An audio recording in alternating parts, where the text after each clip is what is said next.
જય માતાજી, જય મેલડીમાં. એક પ્રેમ કહાનીની વાત કરીએ. ગજબ પ્રેમ કહાની, અદ્ભુત ઉદાહરણ કહેવાય પ્રેમ કહાનીમાં, અને એ પણ સફળ. છોકરી અને છોકરો કોલેજમાં હતા.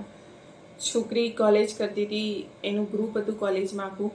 એના ફ્રેન્ડ્સ બહુ બધા હતા. છોકરીઓ પણ ફ્રેન્ડ્સ બહુ હતી અને છોકરાઓ પણ બહુ બધા ફ્રેન્ડ્સ હતા. એમાં છોકરો પણ કોમન ફ્રેન્ડ્સમાં તો હતો જ. અને આ છોકરાએ કહ્યું, વગાડીને બધાને કહ્યું હતું કે મને આ છોકરી ગમે છે. અને છોકરીને પણ ખબર હતી અને બધાને ખબર જ હતી કે આ છોકરાને આ છોકરી ગમે છે. નામ નથી આપતી, પણ છોકરોને છોકરી કહું છું. તો હવે આવી જે એક કહેવાય ને કોલેજ ટાઈમની છોકરાની ફિલિંગ્સ હતી અને છોકરીને ખબર જ હતી કે એને ફિલિંગ્સ છે. છોકરી બહુ ટાઈમ સુધી રાહ જોતી હતી કે ભાઈ કહે તો હું કંઈ હા કે ના કહું. અને લગભગ છોકરીનું હા જ હતું, એ હા જ કહેવાની હતી. હવે થયું એવું કે છોકરી કોલેજ આવતી હતી, પણ એનું ગામ બીજું હતું. જે શહેરમાં કોલેજ હતી એ શહેરમાં એ નથી રહેતી, બીજા ગામમાંથી એ ટ્રેન દ્વારા એ કોલેજમાં આવતી હતી. મીન્સ કે ટ્રેનમાં ટ્રાવેલિંગ કરીને એ કોલેજ આવતી હતી. અને છોકરો એ શહેરનો જ હતો. હવે બનવા કાળ એવું બન્યું કે છોકરીને ખરાબ ટેવ હતી, એક કુટેવ હતી કે એ રોજે ટ્રેક જમ્પ કરીને પોતાની ટ્રેનમાં બેસતી હતી. કુટેવ તો ખરી, ભયંકર કુટેવ, જીવલેણ કુટેવ કહેવાય આ તો. અને કોલેજને ખાસો એવો ટાઈમ થયો, ઘણા મહિનાઓ વીતી ગયા. અને એક દિવસ આ છોકરી ટ્રેક જમ્પ કરીને, રેલવેનો પાટા જમ્પ કરીને પોતાની ટ્રેન પકડવા જતી હતી.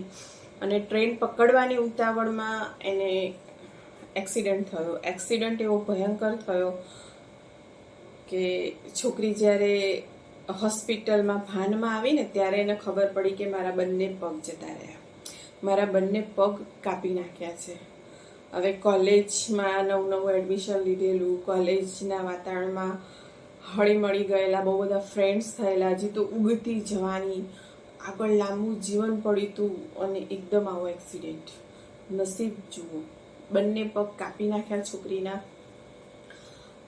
મેન્ટલી એટલી બધી તૂટી પડી ને કે ના પૂછો વાત. પણ એક વસ્તુ બહુ સારી બની એના જીવનમાં કે કોલેજના ફ્રેન્ડ્સ, છોકરા છોકરીઓ હાજર ને હાજર હતા. અને ત્યાં એને સહારો આપવા, સાથ આપવા માટે એકદમ રેડી હતા. અને એમાં પેલો છોકરો પણ હતો. ચોક્કસ જ મિત્રોએ બહુ સહકાર આપ્યો, વારા કાઢ્યા કે આજે હું રોકાઈશ, કાલે તું રોકાવજે, પછી બીજું કોઈ રોકાશે, એવા બધા વારા કાઢ્યા. પણ છોકરી મેન્ટલી બહુ પડી ભાગી હતી. એકદમ જ માણસ સાજું હોય ને આવી રીતે એક્સિડન્ટ થાય ને બે પગ જતા રહે, અડધી દુનિયા એની તો ફના થઈ ગઈ હતી, બરબાદ થઈ ગઈ હતી. ફિઝિકલ પેઇન નહોતું થતું અને એટલું ઇમોશનલ પેઇન થતું હતું. અને ઓવર થિંકિંગ થતું હતું કે બહુ જ વિચાર કરતી હતી કે હવે હું શું કરીશ, આગળનું મારું જીવન કેવું હશે. અને આગળનું તો છોડો, પહેલાં એને એક્સેપ્ટ કરો, એનો સ્વીકાર કરો કે મારા બે પગ નથી. એ જ બધું એના માટે બહુ અઘરું હતું. હવે આવા સમયમાં કોલેજના મિત્રોએ બહુ સાથ આપ્યો, પેલો છોકરો પણ સાથે ને સાથે હતો. પણ એક વસ્તુ અલગ હતી કે બધા જ ફ્રેન્ડ્સે વારો કાઢ્યો, બધા મિત્રોએ વારો કાઢ્યો કે આજે હું રોકાઉં છું, કાલે તું રોકાજે.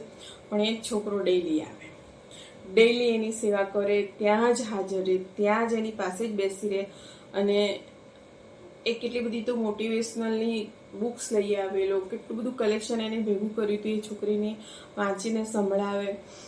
એની દવાની, એના ખોરાકની, એના જે બી એ વખતેનું ટાઈમ ટેબલ હતું એ બધાની એટલી બધી ઝીણવટપૂર્વક કાળજી રાખે.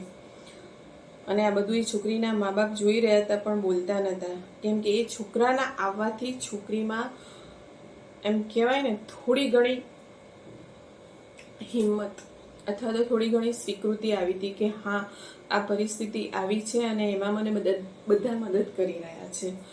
અને ઇનડાયરેક્ટ છોકરીના મા બાપને પણ ખ્યાલ આવી ગયેલો કે આ છોકરાના મનમાં આ છોકરી માટે, એટલે કે મારી દીકરી માટે, અમારી દીકરી માટે સોફ્ટ કોર્નર છે, એવો ખ્યાલ બધાને આવી ગયેલો. અને એ છોકરો ખરેખર એટલી બધી સેવા કરી. કોઈ જન્મના પુણ્ય કર્મ હશે કે આવો મિત્ર કે આવો પ્રેમી એ છોકરીને મળ્યો. કે આવી પરિસ્થિતિમાં ખડે પગે ઊભો રહ્યો અને એટલી બધી મદદ કરી એની. છોકરી ધીરે ધીરે સાજી પણ થઈ. 2-3 મહિના એને હોસ્પિટલમાં રહેવું પડ્યું. રિકવરી ત્યારે આવી, ત્યારે નોર્મલ થઈ. તો મિત્ર તરીકે પેલો છોકરો સાથે ને સાથે જ હતો. ત્યાં સુધી તો એ લોકો મિત્ર જ હતા. એ પછી છોકરાએ બહુ સપોર્ટ કર્યો, મિત્રોએ બહુ ખૂબ સપોર્ટ કર્યો, ખૂબ સહકાર આપ્યો. એટલે પછી છોકરીએ ફરીથી કોલેજ ચાલુ કરી.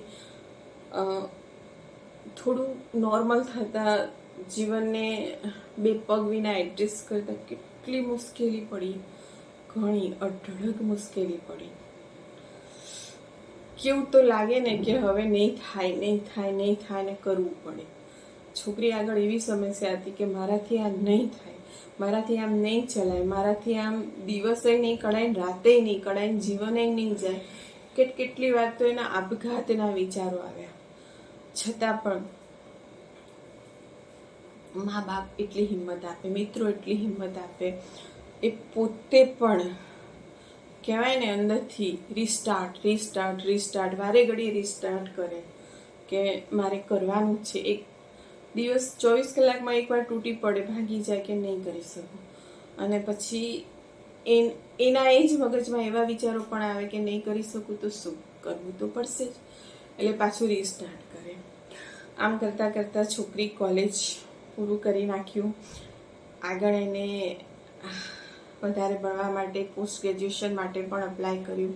હવે પોસ્ટ ગ્રેજ્યુએશન માટે અપ્લાય કર્યા પછી આ છોકરો જે હતો એના મા બાપ છોકરીના ઘરે આવ્યા અને નોર્મલ છોકરી માટે જેવી રીતે માગવું નાખે ને એવી રીતે માગવું નાખ્યું અને છોકરીનો હાથ માંગ્યો. છોકરીને પોતાના છોકરા માટે જીવનસાથી તરીકે પસંદ કરી અને પોતાના છોકરાના જીવનસાથી તરીકે, લાઈફ પાર્ટનર તરીકે આ છોકરીની એના મા બાપ પાસેથી માંગણી કરી. સખત અદ્ભુત માણસો, આવા માણસો પણ દુનિયામાં હોય છે એવો વિચાર પણ ખૂબ મનને સુખ આપે છે, આનંદ આપે છે. હવે છોકરીના મા બાપ માટે કે છોકરી માટે તો જાણે કોઈ ઓપ્શન જ નહોતો. છોકરી થોડી દુઃખી થઈ, એમ થયું કે આ શું થાય છે, મારી પર દયા કરે છે. પણ છોકરાએ બીજી 2-3 મીટિંગમાં સમજાવી દીધું કે હું સહેજે દયા નથી કરતો. મારા મનમાં પહેલાં જે ફિલિંગ્સ હતી ને એવી જ ફિલિંગ્સ છે. તારા 2 પગ કપાઈ ગયા એટલે શું તું બદલાઈ ગઈ, હું બદલાઈ ગયો, ફિલિંગ્સ બદલાઈ ગઈ, એવું કંઈ નથી. જે હતું એ એમને એમ જ છે અને એટલે જ એ જે હતું એને આગળ મારે વધારવું છે. અને છોકરી ખરેખર સુખે ખુશી કન્વિન્સ થઈ ગઈ અને એમના લગ્ન થયા. લગ્ન થયા એટલે ખાલી લગ્ન થઈ ગયા, હેપી એન્ડિંગ એવું નથી. ત્યાં પિક્ચર પૂરું એવું નથી, ત્યાંથી તો પિક્ચર શરૂ થયું. એ લોકો અદ્ભુત, સરસ, કલ્પી ના શકાય ને એવા કપલ બન્યા. નંબર 1 કપલ કહેવાય ને એવા કપલ બન્યા. અને હજી પણ એ લોકો છે.